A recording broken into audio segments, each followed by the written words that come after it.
С Днем Великой Победы! Ура!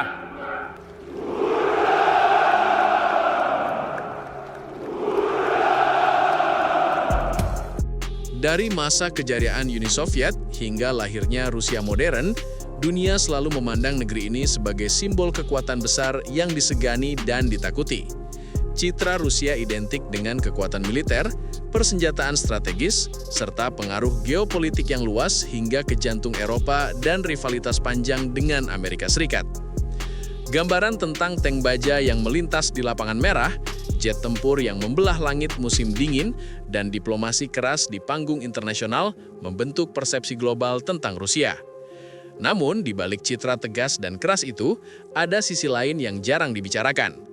Ada denyut spiritual yang tumbuh perlahan, ada komunitas muslim yang berkembang, dan ada suasana Ramadan yang hangat di tengah udara yang bisa membeku hingga di bawah 0 derajat. Rusia adalah negara terbesar di dunia, dengan luas lebih dari 17 juta kilometer persegi. Wilayahnya membentang dari Eropa Timur hingga Asia Utara, melintasi 11 zona waktu. Dengan populasi lebih dari 140 juta jiwa, Rusia adalah rumah bagi ratusan etnis dan berbagai tradisi keagamaan. Islam bukanlah agama baru di negeri ini. Sejarah mencatat bahwa Islam telah hadir di wilayah Rusia sejak lebih dari 1000 tahun lalu, jauh sebelum berdirinya negara Rusia modern. Bangsa-bangsa Turki dan komunitas Muslim di kawasan Volga telah memeluk Islam sejak abad pertengahan, menjadikan agama ini bagian tak terpisahkan dari mozaik sejarah Rusia. Pada masa Uni Soviet, kehidupan beragama berada di bawah pengawasan ketat negara. Banyak rumah ibadah ditutup atau dialihfungsikan. Aktivitas keagamaan dibatasi. Namun, setelah runtuhnya Uni Soviet pada 1991, kebebasan beragama kembali menguat. Islam mengalami kebangkitan yang signifikan. Masjid-masjid dibangun kembali, lembaga pendidikan agama bermunculan, dan generasi muda Muslim mulai belajar Al-Quran secara terbuka. Dalam beberapa dekade terakhir, jumlah masjid di Rusia meningkat drastis hingga mencapai ribuan. Komunitas Muslim Rusia tersebar luas, namun populasi terbesarnya berada di wilayah Kaukasus Utara dan kawasan Volga. Di Chechnya, mayoritas penduduknya adalah Muslim dan identitas Islam sangat kuat dalam kehidupan sosial masyarakatnya. Di Dagestan, hampir seluruh penduduknya memeluk Islam dengan tradisi keilmuan yang panjang. Selain itu ada Tatarstan yang dikenal sebagai pusat budaya Tatar Muslim, serta Bashkortostan yang juga memiliki populasi Muslim signifikan. Di bawah kepemimpinan Presiden Vladimir Putin, pemerintah Rusia secara resmi mengakui Islam sebagai salah satu agama tradisional negara tersebut. Dalam berbagai pidato, Putin menegaskan bahwa umat Muslim adalah bagian organik dari bangsa Rusia dan memiliki kontribusi besar dalam menjaga stabilitas serta persatuan nasional. Ia bahkan beberapa kali mengutip ayat-ayat Al-Quran dalam pidato kenegaraan, menekankan pesan tentang kebaikan, persaudaraan, dan pentingnya saling menghormati. Sikap ini memberi sinyal kuat bahwa Islam memiliki ruang dalam struktur sosial dan politik Rusia modern. Simbol nyata kebangkitan Islam di Rusia dapat dilihat dari berdirinya masjid-masjid megah yang menghiasi berbagai kota besar. Masjid Katedral Roscoe menjadi salah satu ikon utama, berdiri megah di ibu kota dengan kapasitas puluhan ribu jamaah. Setiap Jumat dan Hari Raya, masjid ini dipenuhi lautan manusia yang datang untuk beribadah. Di Kazan, berdiri Masjid Gol Sharif dengan arsitektur yang memadukan unsur tradisional Tatar dan sentuhan modern, menjadi simbol kebanggaan umat Islam di kawasan Volga. Sementara di kota Shali, Chechnya, berdiri Masjid Prophet Muhammad yang dikenal sebagai salah satu masjid terbesar di Eropa, dibangun dengan marmer putih berkualitas tinggi dan mampu menampung puluhan ribu jamaah. Di antara semua masjid itu, ada satu yang memiliki ikatan emosional khusus dengan bangsa Indonesia. Di Saint Petersburg, berdiri Masjid Berkubah Biru yang dikenal luas sebagai Masjid Biru. Masjid ini memiliki hubungan sejarah dengan Presiden pertama Republik Indonesia, Soekarno. Pada tahun 1956, dalam kunjungan kenegaraan ke Uni Soviet, Soekarno melihat bangunan masjid yang saat itu tidak lagi difungsikan sebagai tempat ibadah. Ia kemudian menyampaikan permohonan kepada pemimpin Soviet agar masjid tersebut dikembalikan fungsinya.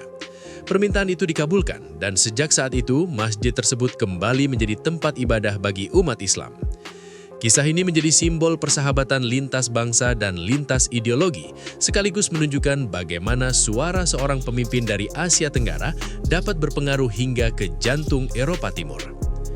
Ketika bulan Ramadan tiba, suasana Rusia berubah menjadi lebih hangat meski udara tetap dingin.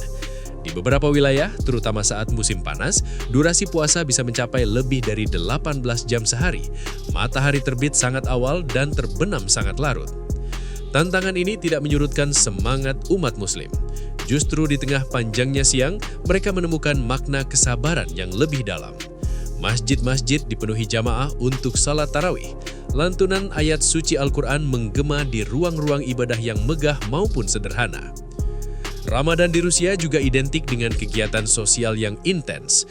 Banyak masjid menyelenggarakan pembagian makanan berbuka puasa secara gratis. Relawan menyiapkan hidangan sejak sore hari, mulai dari sup hangat khas Rusia, nasi pilaf, kebab, hingga roti tradisional. Salah satu peristiwa yang paling mencuri perhatian dunia adalah penyelenggaraan buka puasa bersama dalam skala besar di Moskow yang dihadiri lebih dari 12.000 orang. Ribuan muslim duduk berjajar di pelataran masjid dan jalan-jalan sekitarnya, berbuka secara serentak ketika azan maghrib berkumandang. Pemandangan ini menunjukkan bahwa Islam di Rusia bukan komunitas kecil yang terpinggirkan, melainkan bagian nyata dari kehidupan metropolitan. Selain ibadah dan buka puasa bersama, Ramadan juga menjadi momentum refleksi spiritual. Banyak keluarga muslim di Rusia memanfaatkan waktu malam untuk tadarus bersama. Anak-anak belajar tentang makna puasa, zakat, dan kepedulian sosial. Komunitas muslim yang beragam etnis, mulai dari Tatar, Chechen, Dagestani, hingga imigran dari Asia Tengah, bersatu dalam satu tujuan yang sama, mendekatkan diri kepada Allah. Ketika bulan suci berakhir, gema takbir menyambut datangnya Idul Fitri. Di Moskow dan kota-kota besar lainnya, ribuan jamaah memadati masjid sejak dini hari. Bahkan tidak jarang jalanan di sekitar masjid ditutup sementara untuk menampung lautan manusia yang datang melaksanakan sholat Id. Wajah-wajah bahagia terlihat di tengah suhu udara yang masih dingin. Setelah sholat, mereka saling berpelukan, mengucapkan selamat hari raya dan melanjutkan tradisi mengunjungi keluarga serta sahabat. Pemandangan ini menghadirkan kontras yang menarik. Di satu sisi, Rusia dikenal sebagai negara dengan kekuatan militer besar dan kebijakan luar negeri yang tegas. Di sisi lain, di dalam negeri, umat Islam menjalani ibadah dengan damai, membangun komunitas, dan merayakan hari besar dengan penuh sukacita. Realitas ini menunjukkan bahwa identitas Rusia modern jauh lebih kompleks daripada sekadar citra geopolitik yang sering ditampilkan media internasional. Islam di Rusia hari ini adalah kisah tentang ketahanan, adaptasi, dan kebangkitan. Ia tumbuh di tengah sejarah panjang yang penuh tantangan, namun tetap bertahan sebagai bagian dari identitas nasional. Dari Chechnya hingga Kazan, dari Dagestan hingga Moskow, cahaya Ramadan terus bersinar setiap tahun. Dan di antara menara-menara masjid yang menjulang di negeri bersalju itu, terdengar lantunan doa yang sama seperti di Jakarta, Istanbul, atau Mekah. Inilah wajah Rusia yang jarang disorot, sebuah negara besar dengan warisan militer yang kuat, tetapi juga dengan kehidupan spiritual yang dinamis. Sebuah negeri yang membentang luas melintasi dua benua, namun tetap menjadi rumah bagi jutaan muslim yang menjalani ibadah dengan penuh keyakinan.